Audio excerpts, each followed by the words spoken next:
Okay, so you're going to have some rational exponents. You're going to have some negative exponents in there. You're also going to have another rule that we talked about is, well, let's look at number 10. If we change 10 to exponential form, you get 5 to the x power equals 1, right? So how are we going to get 1 here? 5 to the what power would give me 1? It would be to the 0 power. Anything to the 0 power is going to give me 1 no matter what. No matter if it's a negative number, fraction, decimal, whatever. If I have it to the 0 power, it's going to give me 1. So now that's another rule you're going to have to know.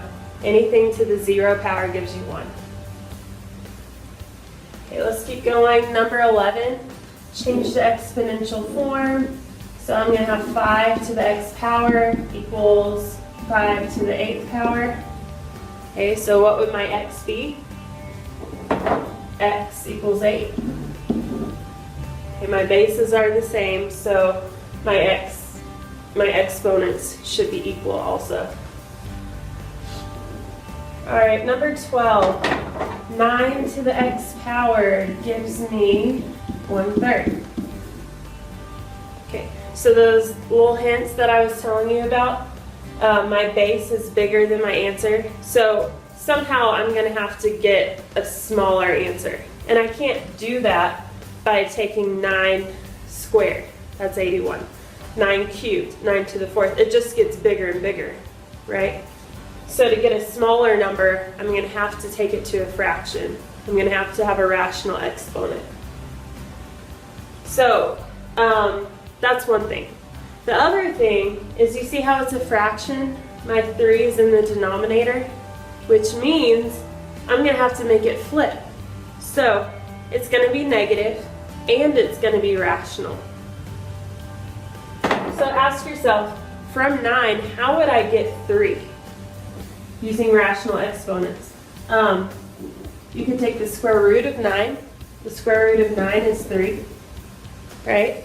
So if I take 9 to the 1/2 power, that's going to give me 3, right? So that's good. We want the 3. But we want it in the denominator, so we want to flip it. So if I want to flip that, I'm going to put it to the negative 1/2 power to get 1/3. Okay, and you can check it. Put it in your calculator. Put in 9 caret negative 1/2 and see what you get. So 9 caret negative 1/2 should be really little in the exponent. Press enter. Should get 0.33333. Change it to a fraction, it would be 1/3. Okay, so my answer, my exponent is negative 1/2.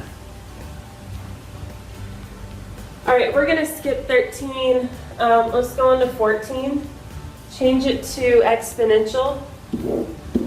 So this is a common log because it doesn't tell me what base it is. It's an understood base of 10. So 10 to the x power equals the square root of 10. Okay, how am I going to get the square root of 10? The only way to get that is to take it to the 1/2 power.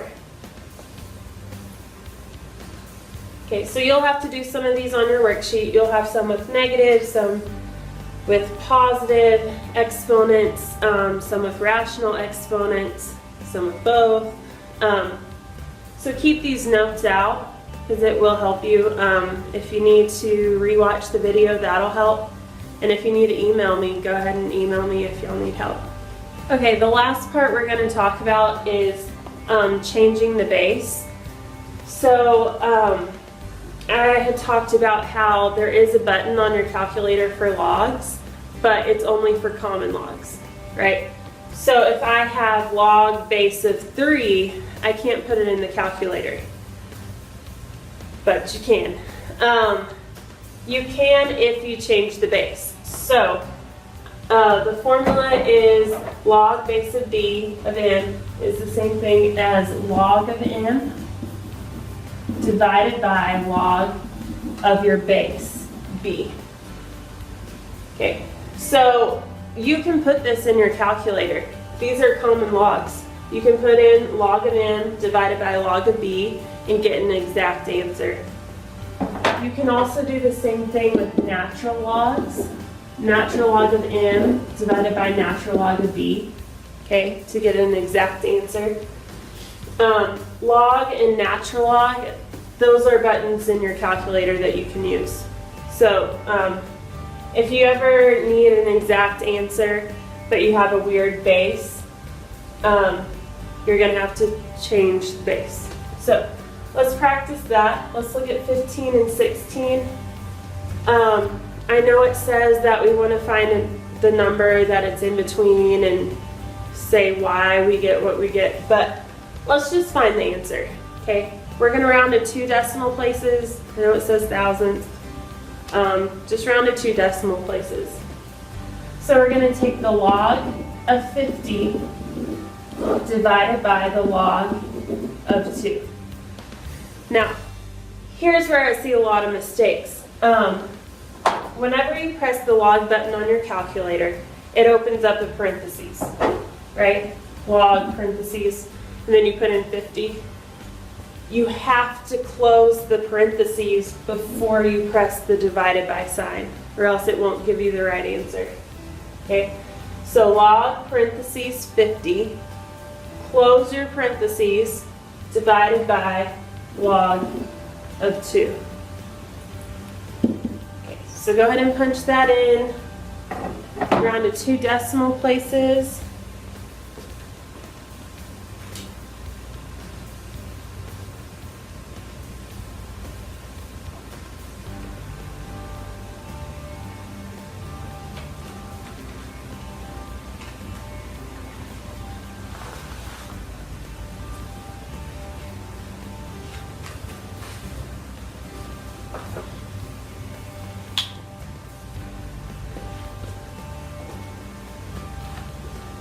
Okay, and you should get 5.64. If you didn't get that, look how you punched it in. Make sure you have the parentheses right and all of that. And then let's do 16, log of 20 divided by log of 3. Don't forget your parentheses. Okay, so punch that in.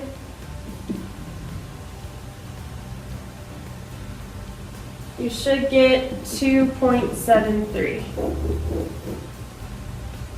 Okay, so you're also going to have some problems like this on your worksheet today.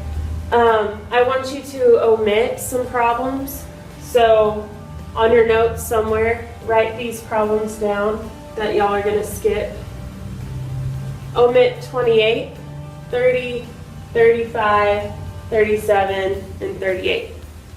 And you can pause the video to write them down if you want to. But you're going to do the rest of them. Like I said, if y'all need help, you can email me. You can rewatch the videos. But yeah, omit those 5, and y'all have a good day.